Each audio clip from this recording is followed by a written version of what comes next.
څومره عام دي دا.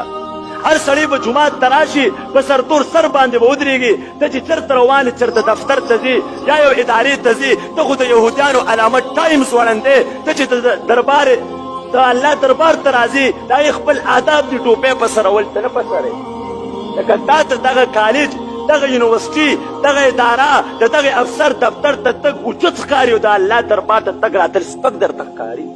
دې څه خپل آداب نشته ولې ټوپۍ نه په سرول بغیر ټوپۍ موس کول لمونځ روحانیت ختموي. دا د هر شي خپل آداب دي او د مونځ آداب دا دي چې کامل اودس به وکړې د هغې نه پس به په سر باندې ټوپۍ کښېږدي او وایي پکې وی مونځ خو کېږي.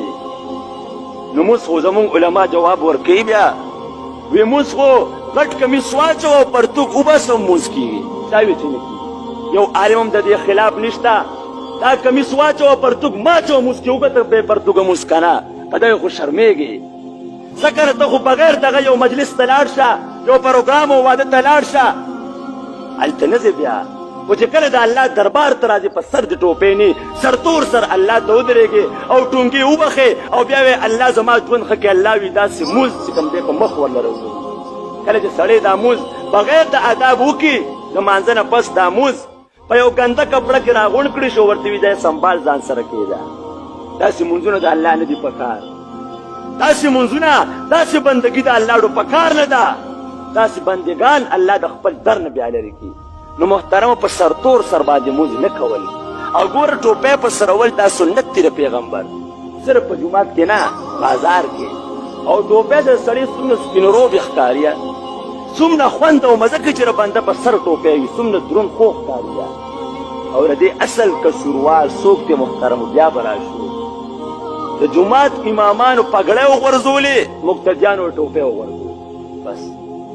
او دا تجربې خبره ده چې علماء امت کله مستحب سنت پریزي قوم به مستحب پریزي.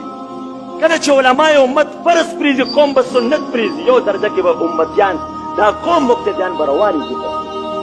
او داسې مشران تیر شوي دي د مشرانو نه اورو چې بغیر پټکي به مولا مخکې کوو نه تا پسې مونځ نه کېږي. هغه عقیده ختمه شوله.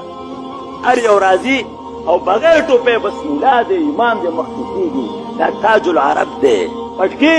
حمدالله جان باباجي رحمت الله فرمایل وی دا پټکي تاج العرب دی. دا پټکي چې د چا په سر وي د عزت تاج د هغه په سر د دنیا به ورته نسکوره پرته او دا حقیقت دی. د کوم وخت چې دا پټکي زمونږ په سر دی په دې روډ په هره محکمه کې خلک مونږ ته سلام کوي. دا زړه کې څوک اچي هغې له بیا دا نه جان او نه پهچاني زمونږ چا سره. خو چې مونږ په قطار کې ونې مونږ ته یې مولي صاحب ته مخکې راشه دلته دا دې د ولاړې نه دی. دا صرف د دې عزت دی.